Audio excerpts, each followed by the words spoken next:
ഈശ്വരൻ ഏതെങ്കിലും ഒരു പൂജയ്ക്ക് വിധേയപ്പെടുന്ന ഒരാളാണെന്ന് നിങ്ങൾക്ക് തോന്നുന്നുണ്ടോ? ഞാൻ വിശ്വസിക്കുന്നില്ല.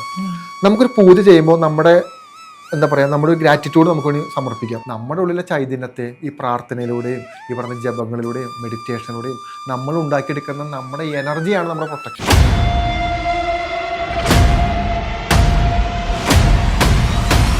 ഉള്ളിലിരിക്കുന്ന കറ കുളിച്ചാൽ പോകുന്നില്ല. ഉള്ളിലിരിക്കുന്ന വൃത്തികെട്ട മനസ്സുകൊണ്ട് പള്ളിയിലും അമ്പലത്തിലും പോയി പ്രാർത്ഥിച്ചിട്ട് ഒരു ഗുണമില്ല. ശരീരം ശുദ്ധിയാവണം. ശരീരം ശുദ്ധിയാവണമെങ്കിൽ ഞാൻ നേരത്തെ പറഞ്ഞാൽ നമ്മുടെ തലച്ചോറിൻ്റെ അകത്ത് നമ്മൾ ഉണ്ടാക്കി വെച്ചിരിക്കുന്ന വിശ്വാസമില്ലായ്മ, ചതി, വഞ്ചന, പറ്റിക്കൽ തുടങ്ങിയ നെഗറ്റീവായ എല്ലാ കാര്യങ്ങളും നമ്മുടെ അടുത്ത് പുറത്തോട്ട് കളയണം. നമ്മുടെ ഉള്ളിലിരിക്കുന്ന പോസിറ്റീവായ ഊർജ്ജം, പ്രാണൻ്റെ ശക്തി ഇല്ല, ഡൗൺ ആണ്. അതുകൊണ്ടാണ് നമ്മളിതെല്ലാം ബാധിക്കുന്നത്.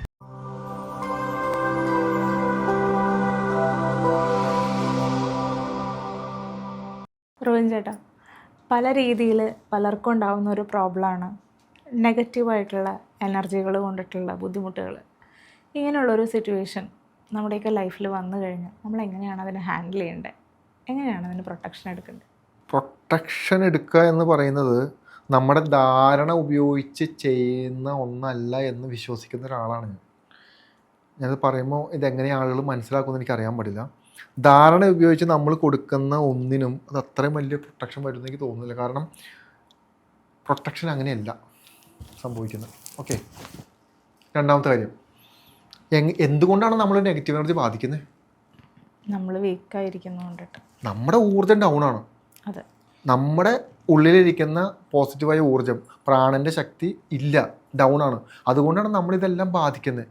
അത് ബാധിക്കാനുള്ള കാരണങ്ങളാണ് മറ്റു പലതും. ഒന്നെങ്കിൽ കൂടോത്രമാവാം, മന്ത്രവാദമോ, അല്ലെങ്കിൽ അങ്ങനത്തെ നെഗറ്റീവായ കാര്യങ്ങൾ എന്ത് വേണമെങ്കിലും ആവാം നമ്മളിത് ബാധിക്കുന്നത്. പക്ഷെ മനസ്സിലാക്കേണ്ട ഒരു കാര്യം എന്താണെന്ന് പറഞ്ഞു കഴിഞ്ഞാൽ, ഇത് നമ്മളെ ബാധിക്കുമ്പോൾ നമുക്കുണ്ടാകുന്ന കുറേ പ്രശ്നങ്ങളുണ്ട്. പല മനുഷ്യരും വന്നിട്ട് ചോദിക്കുന്നൊരു കാര്യമുണ്ട്, എൻ്റെ ജീവിതത്തിൽ ഒരു നെഗറ്റീവ് എനർജി പ്രസൻസ് ഉണ്ട്, അത് എങ്ങനെ കണ്ടുപിടിക്കുക? അങ്ങനെയല്ല, പ്രശ്നങ്ങളില്ലാത്ത മനുഷ്യരാരുമില്ല. നിങ്ങൾ എന്തെങ്കിലും ഒരു പ്രശ്നം വരുമ്പോൾ അത് ഇതാണെന്ന് പറഞ്ഞ് നടക്കാതിരിക്കുക. ഇതാണെന്ന് പറഞ്ഞ് നടക്കുമ്പോൾ എന്ത് പറ്റുമെന്ന് പറഞ്ഞു കഴിഞ്ഞാൽ, നമ്മൾ ഇത്തരത്തിലുള്ള സ്പിരിച്വലായിട്ടുള്ള എന്ന് പറഞ്ഞ് നടക്കുന്ന ആളുകളുടെ അടുത്തോട്ട് ചെന്ന് കഴിയുമ്പോൾ അവർ പറയും, ഈ പ്രേതബാധയാണ് കേട്ടോ, ഭൂതമാണ്, യക്ഷിയാണ്, നിങ്ങളുടെ വീട്ടിൽ ദുർമരണം സംഭവിച്ചിട്ടുണ്ട്, ഏതൊരു കുഞ്ഞ് മരിച്ചിട്ടുണ്ട്. ഇത്തരത്തിലുള്ള പാനിക്കായ കാര്യങ്ങളായിരിക്കും നിങ്ങളുടെ അടുത്ത് പറയാൻ വേണ്ടി പോകുന്നത്. അതിനെന്ത് ചെയ്യണം? പൂജ ചെയ്യണം. പൂജ ചെയ്തിട്ട് എന്താ കാര്യം? നമ്മുടെ ഉള്ളിലുള്ള അങ്ങനത്തെ ഒരു വിഷയം അവിടെ ഇല്ല. ഇനി അത് ഉണ്ടെങ്കിൽ തന്നെ വിചാരിക്കും, ഒരു പൂജ ചെയ്തിട്ട് എന്താ കാര്യം? ഈശ്വരൻ ഏതെങ്കിലും ഒരു പൂജയ്ക്ക് വിധേയപ്പെടുന്ന ഒരാളാണെന്ന് നിങ്ങൾക്ക് തോന്നുന്നുണ്ടോ? എനിക്ക് തോന്നുന്നില്ല. ഞാൻ വിശ്വസിക്കുന്നില്ല. നമുക്കൊരു പൂജ ചെയ്യുമ്പോൾ നമ്മുടെ നമ്മുടെ ഒരു ഗ്രാറ്റിറ്റ്യൂഡ് നമുക്ക് വേണ്ടി സമർപ്പിക്കാം. ഓക്കെ, ഞാനൊരു കാര്യം ചെയ്തു നമുക്ക് വേണ്ടി പറയാം. അതിൻ്റെ അപ്പുറത്തോട്ട് എന്താ സംഭവിക്കുന്നത്? ഞാൻ പറയുന്നത് എന്താണെന്ന് പറഞ്ഞു കഴിഞ്ഞാൽ, ഇതങ്ങനെയല്ല മനസ്സിലാക്കണ്ടേ. ഒരു നെഗറ്റീവായ എനർജി എന്ന് പറയുന്നത്, ഇത് നമ്മളിപ്പോൾ ഈ സ്റ്റുഡിയോയിൽ ഇരിക്കുന്നില്ലേ, ഇവിടെയും ഉണ്ട്, നിങ്ങളെല്ലാവരുടെ വീട്ടിലും ഉണ്ട്, നിങ്ങൾ എവിടെ പോയാലും ഉണ്ട്, ഈ ഭൂമിയിൽ നിങ്ങൾ എവിടെ പോയാലും നെഗറ്റീവ് എനർജികളുടെ പ്രസൻസും ഉണ്ട്, സോൾ ഇഷ്യൂ ഉണ്ട്, ഈവൽ സ്പിരിറ്റുകളുണ്ട്, ഇല്ലാതൊന്നുമില്ല. അപ്പോൾ എന്തുകൊണ്ട് നമ്മൾ പ്രൊട്ടക്റ്റഡ് ആവുന്നു? പ്രൊട്ടക്റ്റഡ് ആവുന്നത് എന്താണെന്ന് പറഞ്ഞു കഴിഞ്ഞാൽ, നമ്മുടെ ഉള്ളിലെ ചൈതന്യത്തെ ഈ പ്രാർത്ഥനയിലൂടെയും ഈ പറഞ്ഞ ജപങ്ങളിലൂടെയും മെഡിറ്റേഷനിലൂടെയും നമ്മൾ ഉണ്ടാക്കിയെടുക്കുന്ന നമ്മുടെ എനർജിയാണ് നമ്മുടെ പ്രൊട്ടക്ഷൻ. പ്രത്യേകിച്ച് പ്രൊട്ടക്ഷൻ ചെയ്യേണ്ട ആവശ്യമൊന്നുമില്ല. ഞാൻ കേട്ടെ, ഒരു ഈശ്വരവിശ്വാസം ഇല്ലാത്ത ഒരാൾക്ക് ഒരു കുഴപ്പമില്ലല്ലോ. അയാളെങ്ങനെ പ്രൊട്ടക്റ്റഡ് ആവുന്നത്? അയാൾ തെറ്റുകളൊന്നും ചെയ്യുന്നില്ല, അയാൾ ആരും പറ്റിക്കുന്നില്ല, അയാൾ ആരും വേദനിപ്പിക്കുന്നില്ല, അയാൾ ഈശ്വരൻ്റെ മുന്നിൽ കുമ്പിട്ട് തൊഴുന്നില്ല എന്ന് മാത്രമേ ഉള്ളൂ. അയാൾക്ക് എന്താ പ്രശ്നം? അയാൾ ചെയ്യുന്നില്ല യഥാർത്ഥ ശരി. നമ്മളിവിടെ ഈശ്വരൻ്റെ പേരും പറഞ്ഞ് കാണിച്ചു വിടുന്നത് എന്തൊക്കെ ചതികളാ, വഞ്ചനകളാ. ഈ പറയുന്ന എല്ലാ തെറ്റുകളും ചെയ്തിട്ട് പോയി പള്ളിയിൽ പോയി കുമ്പസരിച്ചിട്ട് എന്തായാലും എല്ലാ തെറ്റുകളും ചെയ്തിട്ട് ഈശ്വരൻ്റെ മുന്നിൽ തേങ്ങ ഉടയ്ക്കുക. എന്തിനാ അതിൻ്റെ ആവശ്യം? അല്ലല്ലോ. യഥാർത്ഥ വിശ്വാസി എന്ന് പറഞ്ഞ് യുക്തിവാദിയാണ്. അവനെ വിശ്വസിക്കുന്നു, അവൻ്റെ കർമ്മത്തെ വിശ്വസിക്കുന്നു. മനസ്സിലായോ? അതാണ് യഥാർത്ഥ വിശ്വാസം. വേറെ അനാവശ്യമായ വിശ്വാസത്തിൻ്റെ പേരും പറഞ്ഞ് നമ്മളൊരു മനുഷ്യൻ്റെ രൂപമാണ്, അല്ലെങ്കിൽ മനുഷ്യൻ്റെ മാനസികാവസ്ഥയാണ് ഈശ്വരനെന്ന് നമ്മൾ വിചാരിക്കുന്നിടത്താണ് നമ്മുടെ തെറ്റുമോട്ട് മുഴുവൻ കിടക്കുന്നത്. ഇതൊന്നുമല്ല സംഭവം. നെഗറ്റീവായ എനർജികൾ എല്ലായിടത്തും ഉണ്ട്. അത് നമ്മളെ എങ്ങനെ അറ്റാക്ക് ചെയ്യണമെന്ന് ആലോചിച്ചും ചിന്തിച്ചും നടക്കണം. നമ്മൾക്ക് ചുറ്റുമുണ്ട്. അവരുടെ ഭക്ഷണം എന്ന് പറയുന്നത് നമ്മുടെ ഊർജ്ജമാണ്, നമ്മുടെ പോസിറ്റീവായ ഊർജ്ജമാണ്. ആ ഊർജ്ജത്തെ എങ്ങനെ കവർന്നെടുക്കാം എന്നാണ് അവരെപ്പോഴും ചിന്തിച്ചുകൊണ്ടിരിക്കുന്നത്. ആ ഊർജ്ജത്തെ കവർന്നെടുക്കാൻ ഒന്ന്, സെക്ഷുവാലിറ്റി നമ്മളിൽ പുഷ് ചെയ്യുക. ഒരു സ്ത്രീനെ കാണുമ്പോൾ, ഒരു സ്ത്രീക്ക് ഒരു പുരുഷനെ കാണുമ്പോൾ ഒരു മോഹം, ഒരു ആഗ്രഹം, ഒന്ന് പോയേക്കാം, ഒന്ന് നോക്കാം, ചെയ്ത് നോക്കാം. അതൊന്ന്. രണ്ട്, ഒരു കൂട്ടുകാരനെ കാണുമ്പോൾ ഒരു ബിസിനസ്സിൽ ഒന്ന് പറ്റിച്ചേക്കാം, കുറച്ച് പൈസയല്ലേ പറ്റിച്ച് തട്ടിപ്പടുത്തേക്കാം. ഇവിടെയെല്ലാം നമ്മുടെ മാനസികാവസ്ഥ ചേഞ്ച് ആവുകയും നമ്മളെ ഈ പറയുന്ന നെഗറ്റീവ് സോളുകളും നമ്മളെ അറ്റാക്ക് ചെയ്തുകൊണ്ടിരിക്കുകയാണ്, നമ്മൾ തിരിച്ചറിയുന്നില്ല. എന്നാൽ ആ ഉണ്ടാക്കിയ വിഷയം നമ്മുടെ ജീവിതത്തിൽ നിലനിൽക്കും. ഇല്ല. നമ്മൾ നമ്മുടെ ഭാര്യേനെ പറ്റിച്ചിട്ട് ഒരു വേറെ പെണ്ണിൻ്റെ ഒപ്പം പോയിട്ട് ഏതെങ്കിലും വീട്ടിൽ ലോകത്ത് സമാധാനമായിട്ട് ജീവിക്കാൻ കണ്ടിട്ടുണ്ടോ? ഇല്ല. ഇല്ലല്ലോ. ഞാൻ എഴുതി വെച്ചരാം, സമാധാനമായിട്ട് ജീവിക്കാൻ പറ്റില്ല. ഏതെങ്കിലും ഒരുത്തനെ പറ്റിച്ചാൽ സമാധാനമായിട്ട് ജീവിക്കാൻ പറ്റുമോ? ഇല്ല. പറ്റില്ല. അതിനവൻ സമാധാനം പറഞ്ഞു വരും. ഏതെങ്കിലും ഒരു വ്യക്തിയെ മാനസികമായോ ശാരീരികമായിട്ട് വേദനിപ്പിച്ചിട്ട് സമാധാനമായിട്ട് ജീവിക്കാൻ പറ്റില്ല. അപ്പോൾ അത് എന്ത് പറ്റില്ല. നാളെ ഒരിക്കൽ ഇങ്ങനെ പറ്റിക്കുകയോ ചതിക്കുകയോ വഞ്ചിക്കുകയോ ചെയ്താൽ ഇങ്ങനെ ബുദ്ധിമുട്ടുകൾ വരുമെന്ന് നമുക്കറിയാം. പക്ഷെ നമുക്കത് വിശ്വസിക്കാൻ തയ്യാറല്ല. കാരണം നമുക്ക് കിട്ടുന്ന സജഷൻസ്, പുറത്തു നിന്നും നമ്മുടെ ചെവിട്ടിലോട്ട് വരുന്ന ശബ്ദങ്ങൾ അങ്ങനെയാണ്. നമ്മൾ വിചാരിക്കുന്നത് നമ്മുടെ തോന്നലാണ്, ഒന്നുമല്ല.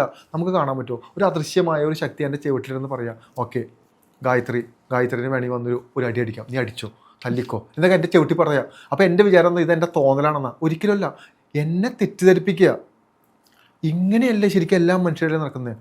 ചിലപ്പോൾ നമ്മൾ വിചാരിക്കാത്ത മനുഷ്യരെ പറ്റി നമുക്ക് നമ്മുടെ ഉള്ളിലങ്ങ് നെഗറ്റീവായ തോട്ട്സ് അങ്ങ് ജനറേറ്റ് ആവാം. എന്ന് പറഞ്ഞു കഴിഞ്ഞാൽ നമ്മളെ ഈ പറയുന്ന സ്പിരിച്വാലിറ്റിയിൽ നിന്ന് കട്ട് ചെയ്ത് ഏറ്റവും മോശമായൊരു വഴിയിലൂടെ കൊണ്ടുപോയി ആ എന്താണോ ആഗ്രഹിക്കുന്നത്, ആ ഈവൽ സ്പിരിറ്റ് എന്താണ്, നെഗറ്റീവ് ഊർജ്ജം എന്താണ് ആഗ്രഹിക്കുന്നത്, അത് നമ്മളെ കൊണ്ട് ചെയ്യിപ്പിച്ച് ജീവിതകാലം മുഴുവനും നമ്മൾ ആ വ്യക്തിയുടെ അടിമയായിട്ട് മാറും, ഈ എനർജിയുടെ അടിമയായിട്ട് മാറും.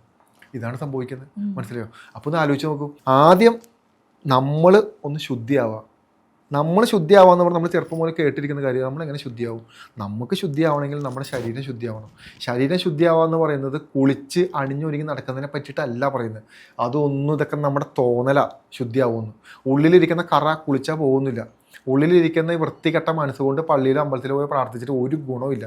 ശരീരം ശുദ്ധിയാവണം. ശരീരം ശുദ്ധിയാവണമെങ്കിൽ ഞാൻ നേരത്തെ പറഞ്ഞാൽ നമ്മുടെ തലച്ചോറിൻ്റെ അകത്ത് നമ്മൾ ഉണ്ടാക്കി വെച്ചിരിക്കുന്ന വിശ്വാസമില്ലായ്മ, ചതി, വഞ്ചന, പറ്റിക്കൽ തുടങ്ങിയ നെഗറ്റീവായ എല്ലാ കാര്യങ്ങളും നമ്മളെടുത്ത് പുറത്തോട്ട് കളയണം.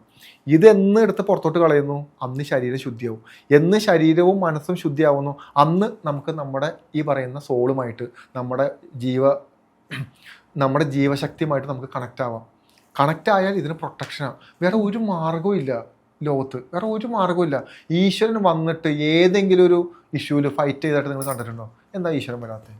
ഇപ്പം നമ്മുടെ മുന്നിൽ ഒരു ഈവൽ സ്പിരിറ്റ് അല്ലെങ്കിൽ ഒരുപാട് മനുഷ്യർ ഈ പറയുന്ന നെഗറ്റീവ് എനർജിയിൽ കാണുന്നുണ്ട്, അവരോട് കമ്മ്യൂണിക്കേറ്റ് ചെയ്യുന്നുണ്ട്, അവരെ അറ്റാക്ക് ചെയ്യുന്നുണ്ട്, ഒരുപാട് പേര് മരണപ്പെടുന്നുണ്ട്.